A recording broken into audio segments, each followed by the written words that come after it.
Assalamualaikum, welcome back to my channel. Terima kasih sudah mampir di dapur Mimi Kinan. Kita mau buat bolu pisang. Ini bolunya enak banget ya. Aroma pisangnya itu kerasa wangi banget. Gimana sih cara pembuatannya? Yuk ikutin terus yuk. Nah, ini bahan-bahan yang kita butuhkan untuk membuat bolu pisang.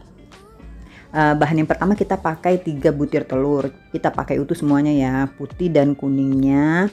Kemudian kita pakai pisang sebanyak 200 gram, itu kira-kira 2-3 pisang.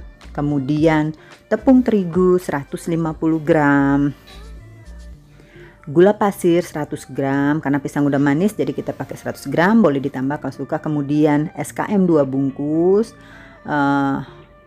margarin 50 gram, keju secukupnya, kemudian baking powder, SP, dan kita pakai sedikit vanili kalau suka ya. Atau kalian kalau punya esen pisang bisa pakai esen pisang. Oke, kita mulai pembuatannya. 3 butir telur itu nanti kita mixer, kita kocok. Kita tambahin dulu gula ya, gula pasir tadi 100 gram. Nah, kita mixer dulu sebentar.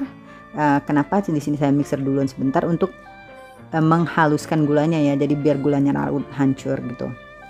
Nah, kalau udah di mixer sebentar dengan kecepatan rendah saja, baru kita kemudian kita tambahkan vanili dan SP-nya. Tuh. Nah, kalau udah kerasa udah larut gulanya, udah lumayan larut, baru kita tambahin vanilinya. Kalau nggak suka vanili kalian bisa skip atau kalian ganti dengan esen pisang ya, biasanya ada tuh pisang pewanginya.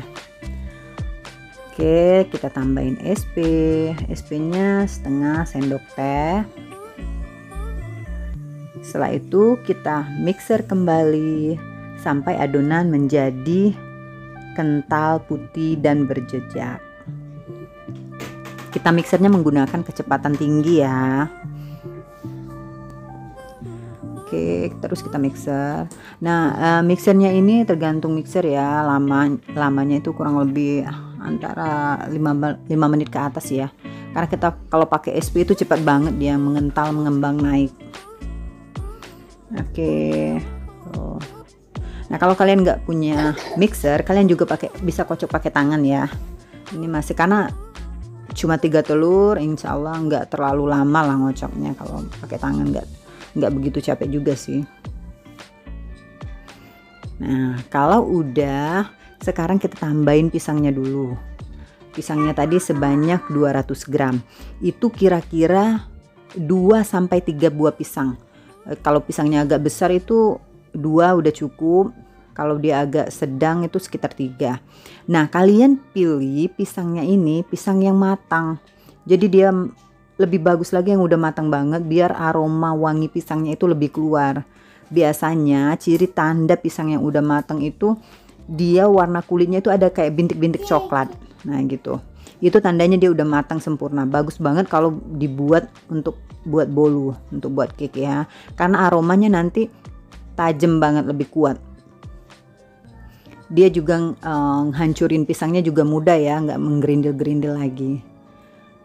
Oke, sekarang kita tambahin terigu.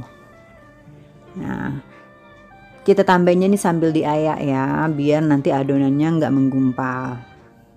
Kalian bisa masukin terigunya sedikit-sedikit atau sekaligus, nggak masalah sih. Yang penting kalian ayak biar nggak menggumpal. Nah, tetap kalian aduk balik. Aduknya ini jangan terlalu kuat ya. Jadi aduknya tuh pelan, ngerata gitu. Jangan terlalu kalian kocok-kocok, nanti malah adonannya jadi turun. Nanti malah justru cake-nya nggak mengembang dengan sempurna. Oke, nah kita aduk balik terus. Nah, sampai rata. Kalau udah, kita tambahkan baking powder setengah sendok teh. Baking powdernya kalian saring juga, karena kebanyakan ini baking powder biasanya agak menggumpal. Nanti ada gumpalan-gumpalan itu. Nah, nanti kalian tekan-tekan aja di saringan kayak gini. Tuh. Kemudian aduk lagi sampai rata.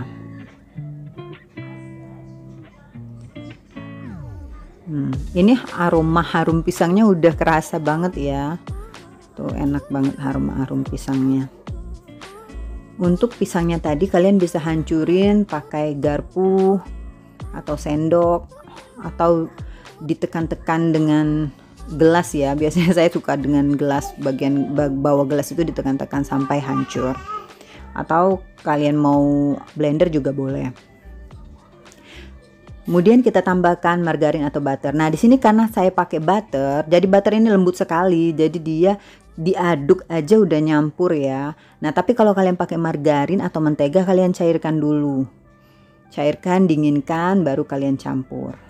Berhubung saya pakai butter, langsung saya campur aja, dia udah kecampur ya. Karena butter dikocok dikit aja udah nyampur dia. Aduk lagi sampai rata. Nah, terakhir kita masukin SKM-nya. Di sini saya masukin SKM-nya 2 bungkus karena biar kerasa banget susunya. Kalau kalian kurang nggak begitu suka aroma susu, kalian bisa skip atau kalian cukup 1 bungkus aja udah cukup sih. Nah, kita masukin ya. Jadi ini karena dimasukin 2 bungkus tuh lebih kerasa enak banget kalau menurut saya. Aduk lagi, aduk sampai adonan rata ya. Jadi nggak ada yang tersisa di dasar ini mangkok ini ya. Nanti takutnya ada yang tersisa di dasar mangkok. Oke. Nah, kalian loyangnya kalian lapisi dengan margarin, kemudian taburin terigu. Nah, kita masukin adonan tadi. Nah, lagi saat kayak gini kalian panasin ovennya ya, jangan lupa. Jadi ketika kita masukin adonan, ovennya itu udah panas. Panasin ovennya sekitar 5 menit sampai 15 menit sebelum kita mau memanggang. Tuh, kalian masukin adonannya ke semua, neratain ke semua cetakan ya. Panaskan ovennya, saya menggunakan oven itu panasnya sekitar 180 derajat ya, 175 sampai 180 derajat. Nah, untuk tingkat panasnya ini tergantung oven kalian masing-masing ya. Bisa lebih panas, bisa juga suhunya lebih rendah. Oke, dihentak-hentak biar udaranya keluar. Kemudian kita taburin dengan keju. Kejunya diparut aja langsung di atas adonan. Parut merata ke seluruh bagian cetakan. Nah, kalau kalian nggak punya oven, kalian juga bisa pakai baking ya, baking pan, atau kalian panggang menggunakan panci. Kalian bisa lihat video-video saya sebelumnya, saya menggunakan panci dan wajan. Bisa juga ya kalau nggak ada oven. Oke, sekarang kita masukin ke oven, kita panggang kurang lebih 40 menit. Oke. Nah, ini hasilnya yang udah matang ya, mengembang, enak, lembut, dan gak seret sama sekali. Tuh. Nah, jangan lupa dicobain resep tadi ya. Sampai ketemu di video-video kita selanjutnya. Bye bye. Assalamualaikum.